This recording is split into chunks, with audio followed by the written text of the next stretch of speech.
Well, today is Monday, June 12th, day after Bantam Jeep Festival. Got back home about 6 o'clock Sunday. So it's pretty much there for 3 days. So brought the truck in my 1945 Bantam trailer, and trailer did pretty good, no issues with the trailer. The truck itself, only issue with the truck was the carburetor. And I knew in advance, and the day I bought the truck, we knew the carburetor had problems. It's just running so rich. It's flooding out, constantly leaking. It's getting about 2 miles to the gallon right now. It's smoking, but it runs. At Bantam, I put on about 24.1 miles. So I took a picture of the gauge before I left the house and when I was all finished Sunday. So I put on 24.1 miles total at the event, 3 days. As for fuel, I'm not sure about the math, but I put about 8 gallons in Friday as we left here, and I put about another 5 gallons after I ran out of gas on the trail. I had a Jeep jail, towed me back to camp in Comanche, so I always have my rope with me in case I get stuck or I need a tow. So I have my rope with me from USA Rope in recovery, so I had that with me and my shackles. Then I got towed back and got back and I had to get another tow since he didn't have a camping pass. My friend Luke came over with his Comanche, gave me a tow to camp, and get my jerry can, topped off 5 gallons. And I'm still running on that 5 gallons right now, probably another gallon left remaining. So I put about the 13-gallon tank factory that's in the tank truck right now, 13-gallon tank. I put 8 plus 5, so that's 13 gallons. I put full tank in. It's not much range, 24-mile range. It's not very much. So I'm not sure, but so there's that. So that's it for the truck for troubles.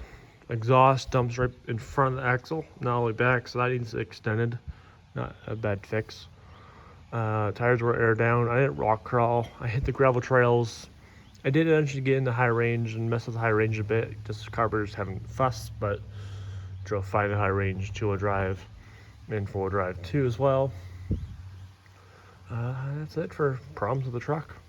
And then as time went on, me going in the truck so many times, now that driver's side door opens up easier, like much easier. Problem is it doesn't shut that well. It doesn't stay open. And I'm driving, it opens up by itself. Like really? I shut it, it holds for a while. I'm trying to get out of the truck. It holds me. I can't get out. Roll the window down, open down the outside. So yes, it holds. Yes, it does not anymore, but needs adjustment. So that's it for problems. Turn signals and lights. Headlights work. Taillights work. Brake lights don't. Turn signals don't. So that's where I'm at with lighting. At my triangle in the back, people respect old Jeeps. We're going, I have brakes. We're going slow, but not bad. Friday was pretty much getting there, and so we were down, been around camp. And then Saturday morning was the show, Best of Bantam. And I'm in the 40s and 50s class. Well, class 8 I was in. I should have entered the trailer in. I called on the phone to get my number in placement in the last day. So again, the last day, I'm not sure I'm taking the Jeep or not. It's going to get it running or have brakes. If it doesn't have brakes at all, I ain't taking it. Because I'm not going to trailer it and then try to unload it, drag it, no brakes. I can't stop the vehicle. It's unsafe to get from camp to there. So I don't want, like, no brakes, I ain't going. Got brakes working 2 days prior. So I called, hey, brakes work. I called in, got my place for Best of Bantam, camping as well. And they had no conversation about trailer. I was like, bring my trailer. But they didn't have any talk about me entering it in. So they could have entered it in, but I didn't. And plus, if I did, it's not original because it's missing combat wheels. Is what it should have.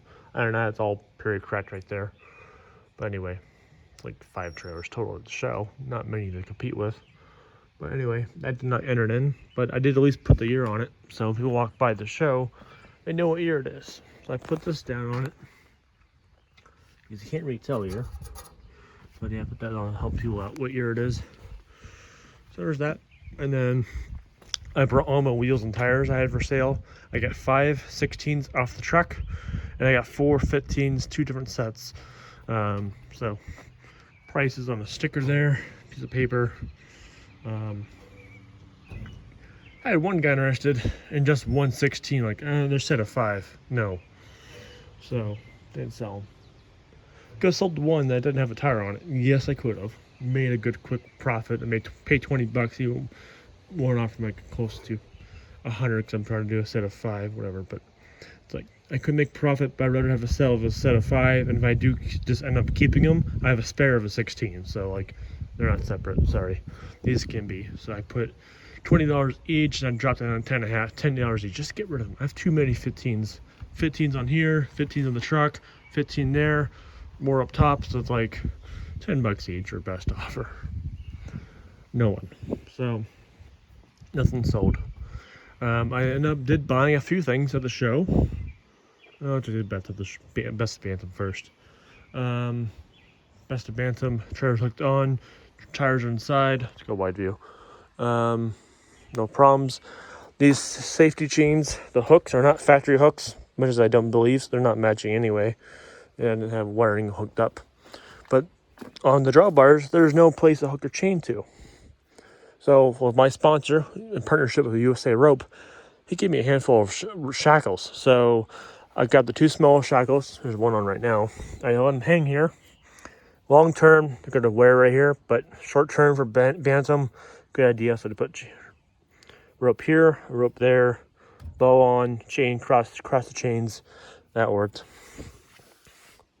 So there's that. And that's it back here. Had a box there. I changed it from a bag to a box for all my liquids, oils, and brake fluid. Had my gear bag, which is still in the truck right now, keeping it dry. Basic set of tools I have on hand. I have my master set in my toolbox at camp. Big wrenches and packs. All the high valuable stuffs at camp. If I ever need it, which I've never had to touch the box, which is good. But I have it at camp in case. Then I had a jerry can back here too. But the jerry can back here was what I bought. The one I had, full of 5 gallons of fuel. There's no way to secure it. You're at the show. Someone could walk away with $30 in fuel. I'm not doing that. Plus a jerry can, like, it's going to stay at camp. I'll just top it out every time I go to camp, top off the tank, just to make sure it's full. Gas gauge, I don't trust 100%, so I didn't have any fuel with me, but I did buy a jerry can. So I keep going off track. The show-wise, I did not get any awards for the truck. 1949 pickup truck. No awards. The scorecards, I don't know where I got on score. That's it for that. I got ducks, though. I got 7 ducks for my Jeep. I brought 2 ducks myself just to start the trend of getting ducks. So the truck earned ducks before, so grandparents. So I put 2 ducks on, and more ducks arrived. The rest of the Jeeps, they don't really have any ducks, but good.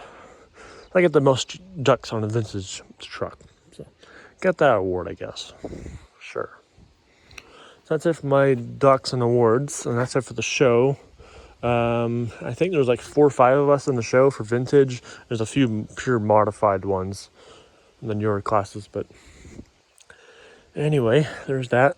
That's it for the show. Stuff I bought for the show. I bought a jerry can over here. Let's go here first. I bought first. So I bought a 70s, 80s diesel can. Made for diesel, but I'll use it for gas. What year is this? 1968. Marine Corps. Oh, it's military. Did not remember that. And 68, I'll take that. So, I paid $15 for that one. It's like, I don't really need it. I have this one. I have that red one as well. But the red one has a slight leak to it, so I don't use it that often. Just my green one. But it's like, 15. He won 25. Got down to 15. Took it.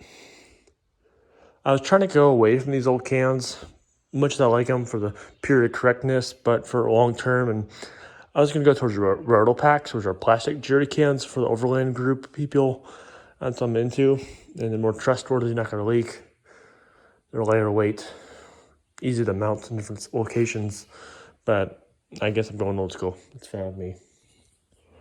So I got the jerry can. And then I bought 2 t-shirts. Which I'm wearing one right now. Got this shirt and got another Willie's shirt as well. $12 each, not bad. And then I got a bumper. And the bumper also included a t-shirt. T-shirt I paid for. Where's my hat? It's in the back of the truck. So I'm also partnered with Trail Stamps. Give me a product free to help represent the company. So there's Trail Stamp on the bottom of the jack. I've used it more or less off-road, more in my own workshop, doing quick few things. And these steel bases just slip on concrete or in a weird area. I don't want to press steel against steel. Rubber is nice. Trying to bend the body outwards. It's helpful there. Install is kind of odd for me because it's the mounts, as he said, the tolerances that how high lift makes it changes all the time in the width. It's not really a precision piece for this company to make it for your off-roading, but for his product you have to adjust and cut it. But it's a bit sloppy loose, but it's okay with me. It stays on. Got the American flag version because I'm always just keep it. I don't want to go one style. I always get new Jeeps constantly, so I just want to stick to the American flag. So I fine with me. And this truck is red, white, and blue, so I got a good blend for it. So I was at this booth, first time meeting him. Show the product I have on my jack, and then I got a t-shirt from him. I paid for that. I at least pay him something. Give me a free product. So I got a t-shirt from him. And then next, I need some stickers. I asked for stickers. He didn't send me stickers in the mail. I didn't have them in production yet. So I got stickers as well, 2 stickers, which I'll put on the truck. Again, on magnets, as I always do. And then after that, I noticed he had some bumpers laying in the front of his booth. His personal Jeep build, and for his CG, I believe. And he ended up not using them. And so he had the front and the rear. I looked at it. It's like, what's the proper width for my truck? He says, I know you don't bumper in your truck at the show right now. Go carry it over your truck and see if it fits. All right, 100-yard walk, sure. I'll carry it. They were like 50 yards, but carried it over there. He said, I don't mind. I know you. So carry it over there. I was gone for like an hour, but took it over to my front end. I won't do it. It's pretty heavy, my phone in my hand, but it's pretty much nice proportions. I put it on, have my 2 jerry cans stacked for kind of try to hold in place as I walk away and get views. It pretty much sticks out like this much outwards, which is good for me because you look at the fender, it flows down. Not right to the frame, but right here, the bumper goes right to it. So it's a nice flow theme. It's like I want to go full width because these are so expensive and mine are pretty good fenders. I don't want to damage them.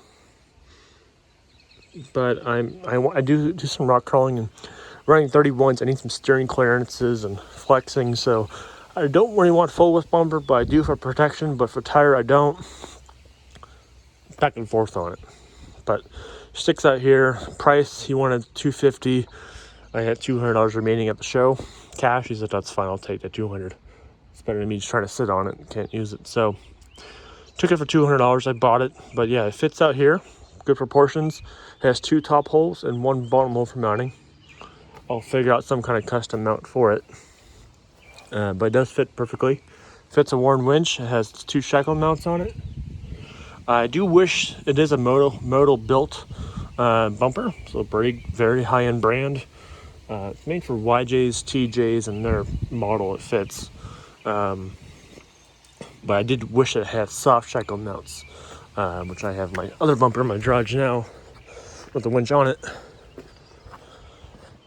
So I'll go here. So these are from Barnesboro Drive, Fred Williams design.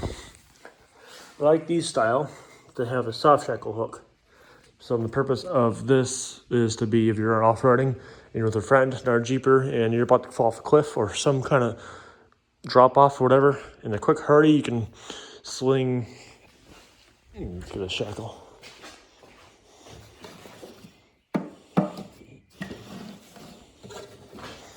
I won't put the big rope out, it's too long, 30 feet long. Just use it for an example. But quick hurry, hook on, now it's secure. At 90 degrees of movement, now 180 will slip out, but quick access versus down here, tie your shackle on, it just takes longer process with emergency cases. I never used the hooks for that purpose, but you never know when that day comes, and now you hook a rope to it, you're good to go. So I wish I had those, but I might add them on, custom ones. Now, still will keep that cradle because it's a nice cradle. Dad wants to put a winch on the trailer eventually someday, so might do that. And maybe in the long term, put this warrant on the trailer and get an 8274 for the Jeep, but they're high money. And I like the reliability and warranty and wireless remotes. I'm going to go with VRs constantly. Fits my style. It's a lower profile, allows airflow. That's me. So, got a bumper. I think about half off. I think I got it for what he paid, but I'm good with it. I can add some lights, which I have some lights left over from my one sponsor, which I kind of dropped. I just didn't like the company too much. FCK light bars. Good brand. I mean, it's better than Ox being a bit better than Harbor Freight lights, but just the shipping is like, I can ship it myself through USPS for $10. They're charging me $25 for shipping for a small little bag. You're marking up shipping there. 30%, I don't like it. You're just marking things up. You're going to get a big sponsorship, big discount, but you're paying up in price. It's like, I'm paying full price no matter what. I don't like the products. So, little mini LED lights for your bed lights. Bed lights, pack of 4, really? It's not many lights. They're not that bright. I just, no, don't like the products. But got a few products I can put on the Jeep I have had. The only thing I like about their products was their wiring harness. The only thing I liked about it. So, anyway. Off of that, but I do have some lights I could fit in here, some white lights I could put. I have some green and whites they gave me for bed lights, and then here I might figure out what to do with these, but shackles, I figure out what to do with that. And there's mounting holes here, mounting hole down below, lip there, winch plates. Now my worn winch, there's no ferro lead mount. On the Barnes four-wheel drive cradle, they have a little ferro lead mount for it. So what am I gonna do? Well, luckily when I built my 1-ton Jeep build, I never finished and sold the parts off. I bought a thing for my back winch to have just the mount and the ferro lead. I'll figure out the crossbar. So I have that. It fits a worn winch. So I'm going to go ahead and just put that on first. And then I'll put the ferro lead on, mount the winch, bolts through it, through the plate as well, and good to go. So I already have a mount for the ferro lead, so I'm happy about that. So good with that.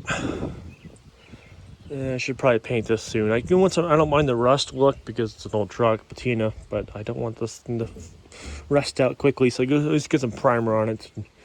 I'm not sure. Paint it black, most likely. The frame will be black. Bumper should be black as well. This one back here is blue, so we'll see what to do. If I do blue, will be kind of off shade anyway. Let's paint it black. That's all I bought for Bantam. Was just a bumper, a jerry can, t-shirts, and then the next thing I was check out the vendors. Problem is with these old trucks, we don't have vendors. Your tire shop, that's about it. Quite articulate, a few products, but nothing I saw I needed, at least at the show. But you have other companies there making products, and one company I checked out, and they had a nice CJ2A, I believe, in their booth. Well, that looks weird for this company, for their products. And they had a Willys Jeep in front of their booth next to a massive JT. Anyway, but they make shocks. So it's Blinstein shocks. And I was kind of frowned upon about their company, watching King of the Hammers, and I think it's Light Bright Nation or something that uses their products. I didn't really care too much about it, so I've always been a King shock lover, always been a Fox, always been those brands pretty much. But Blinstein had a CJ out there with shocks with reservoirs, which I realized reservoirs were $1,000 extra. Like, I don't need those that bad for my old truck. But it's about $120 per quarter of the truck. So that's $400 plus another 20 times 4 as well. So another about $500 on shocks for the truck. Lifetime warranty. I'm thinking about it. Get some Blinstein shocks. I do need to call in, give my measurements because it's kind of custom, because they don't really sell Willys Jeep stuff too often than JKs, JLs, but it's gonna be one of these two products probably, 500,000 series. we'll see. Not those for sure. These two for sure. One of those. So, but yeah, custom fit. So yeah, 5000 series I'll be getting. Probably not. I need the eyelets. Well, those are custom anyway. That's one product I will be getting most likely. So the truck to keep for a lifetime. Parents love the truck. Grandparents love the truck. Friends love the truck. Jeep people, my Jeep club love the truck. The motor has a nice fresh rebuild on it. 260 miles on it. Now I just put 25 on it. So it's a pretty good motor. Just needs a carburetor, exhaust, axle pinion fix, the purchase on it. I need new U-bolts anyway for doing that repair. And then that's all the major stuff to fix. Upgrades is the bumper, which I got. The winch I have. That's it for the front. And then in the back is a locker and the rear axle, posi. And then I got my AMC wheels on 31s put on. And then it's going to be overdrive. And then I eventually want to do a Holley EFI on it. That's some big money. But for now, I'll just rebuild the carburetor from Sal Walter Vintage Jeeper. So that's the plan on the truck for upgrades. And also alternator, I do need to get one. And run dual battery setup. So I have a main battery for the truck, and I have an aux battery Ultima for my winches and lights, and the fridge. Some point in time, traveling, camping, adventures. So that's things to look forward to and put on. Spend money on the truck, but it's at least a Jeep to keep for a lifetime. And Mom's starting to push me to buy a Jeep JK or TJ again. I've always been after 4-doors. My dream of Jeeps was a 4-door JK, Rubicon, LS swapped, 1-tons, 40s, Nittos, Warn winch, Kings. Yeah, it's my dream Jeep. But now I got my truck. I know it's still slow, but the truck at least.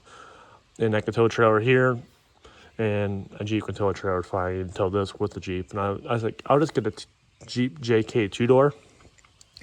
I'm going to build this truck up this year, and continue to drive the cop car for a while, and then trade that in or sell it and get me a used JK 2-door, red or white, the colors I want to get. And just have that as a nice daily.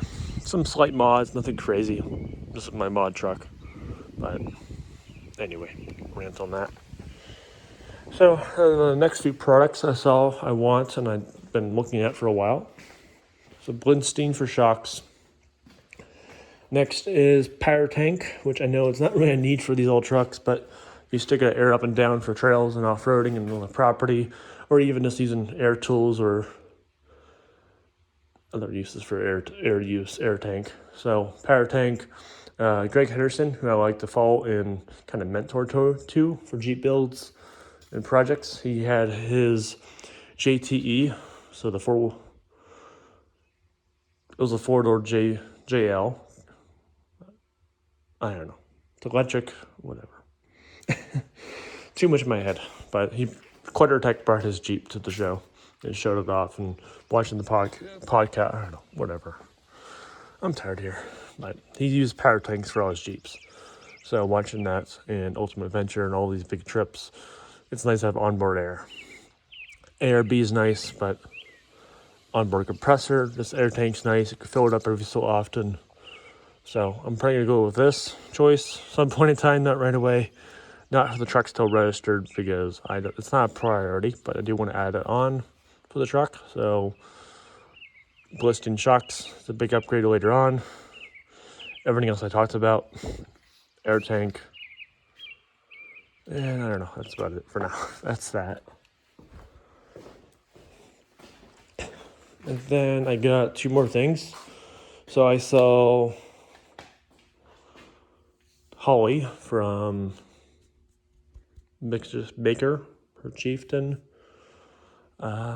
She's part of Tread Lightly and Onyx Off-Road.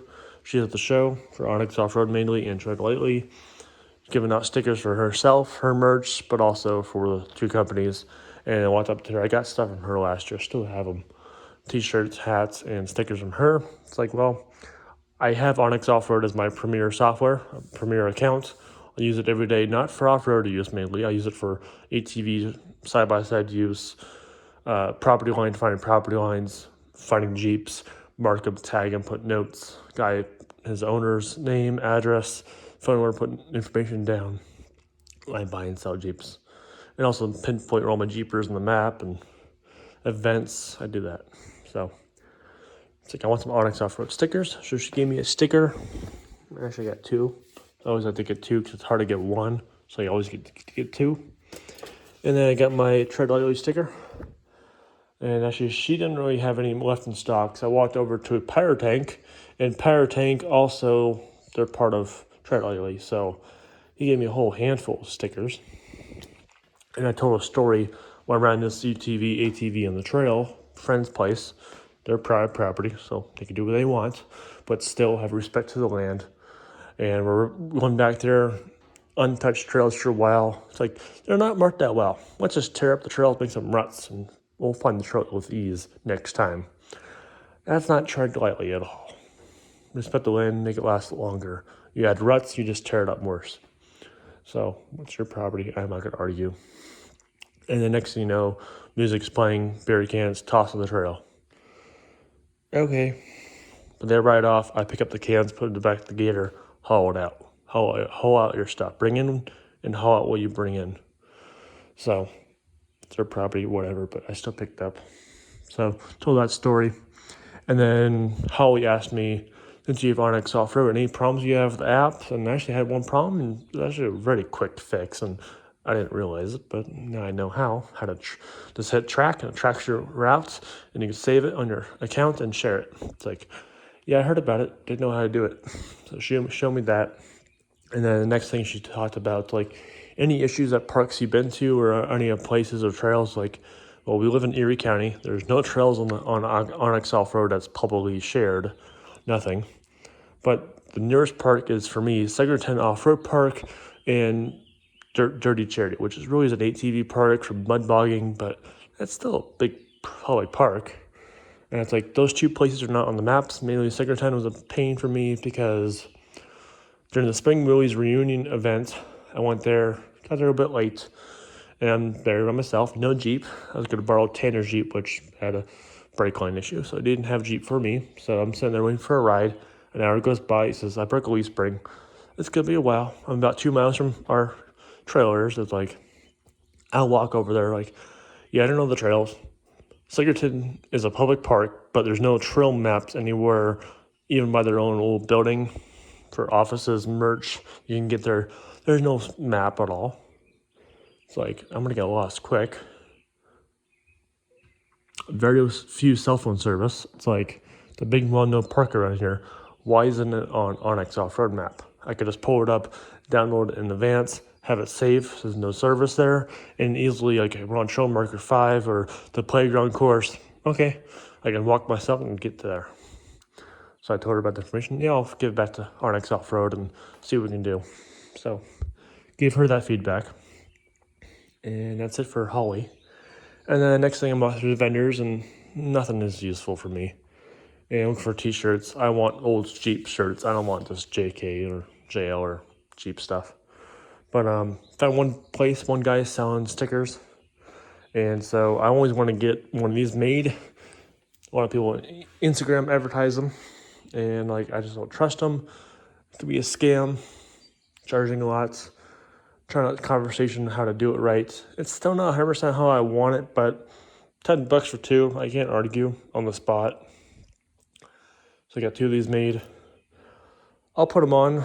I'll probably put one on for the Jeep and keep one for later for something else, my other Jeep, or who knows. But I'll do it once the Jeep's all washed and clean. But it's probably going to go in the back window. Since the sides are packed, I can't fill them up. The front windshield's too small to see out of. So I'll put it down here, down below.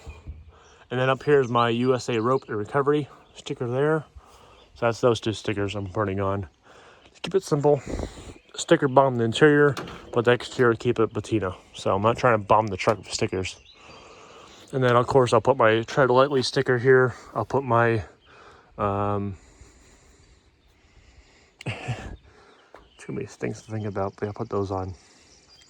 All the Premier stickers here, but everything else inside. So I think that's enough for the video, but nice overview on the truck, what I bought, things I've done in Bantam. I did not trail ride the Jeep at all. I did run out of fuel once. Since the truck is in the vendor area, they give me a vendor ribbon on my wristband, but also the tag in the truck. And so vendor people have better access to the place. And so I had more access after hours of the show. Can't be there too long, but I went up the trails a bit since I don't have a trail pass, but vendors give more access. So I got back access trail. I didn't hit the trail too long. I ran out of gas too quick. I didn't have any spare fuel. I bought that new jerry cans back here. Didn't have it full. So, yeah, to get towed with the JL back to camp and then get my friend Luke to tow me back. So, didn't make much. But I did a trail ride around the campground, like 5 laps. Lap around the campground plenty of times. There's signs up, happy birthday for someone, honk. Did that. And then, like, quarter mile up, someone says honk, we'll drink beer. Plenty of times honking that horn there. And yeah, just did that. In 1 moment of the trail ride around Cooper's Lake, riding the trail, 10-mile-per-hour limit, riding down there, and my truck's in low range. I'm kind of going slow, carb issues, fuel problems, and there's like 5 XJs behind me. Well, they want to pass me. They're trying to flash. I'm like, we want to pass. I can't turn left. I can only turn right off the side of the road a little bit before the big creek. And so they pushed me off the side of the road. I pulled off to help them pass me, but I got bad brakes. Remind you, I only have back brakes. Front, I only have that side. This side does not work at all. And I shipped my reservoir Saturday is half full. So I lost my brakes. As I pulled off, lost my brakes. I had some brake. Didn't lose all of it. Nothing I hit, nothing I broke, but I found the creek. So I found the creek. Low range, so still low range. I crawled myself back out of the creek. Got on the roadway, parked, got my box, topped off the reservoir, got full fluid, and I drove off. So that's my only off-road experience at Bantam, Cooper's Lake.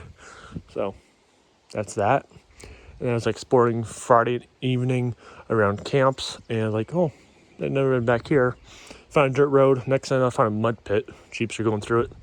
All right, across. Wasn't that deep. A little stream. And then getting back to camp, my friends, all this firewood they brought, I have to fill a Jeep Comanche twice. I'm only used about half of it, and they had no kindling. Well, I have a truck. Let's go have fun. So in the woods, big property at Cooper's Lake. I'm surprised that place is well maintained. Bravo to the maintenance crew there. It's manicured. It's perfect. No sticks in the ground. That's good. But for us campers, there's no sticks in the kindling. So I had to go off trail, dirt trail bits, and park and walk 10 feet over, 10 branches. Tossed it back to the truck and head to camp and dropped off kindling. And I gave the 3 other campers. So the truck got useful Friday, first day. But alrighty, that's all I have for a conversation of the truck and Bantam and parts and future parts put on the Jeep. So had a good weekend. I turned 22 Sunday, so I'm 22 now. Nothing special. Parents, happy birthday at the dinner. Like, it's just a Sunday. I'm at the age now, gifts don't matter. I could pay for everything I want to ever buy. And yeah, just treat this like another day. I don't really care. But anyway, so thanks for listening. My rant about Bantam and after hours and about the vehicle itself. But so, alrighty. Time to clean the garage. I got tools to put away still. Alrighty, thanks for watching the long video, but bye.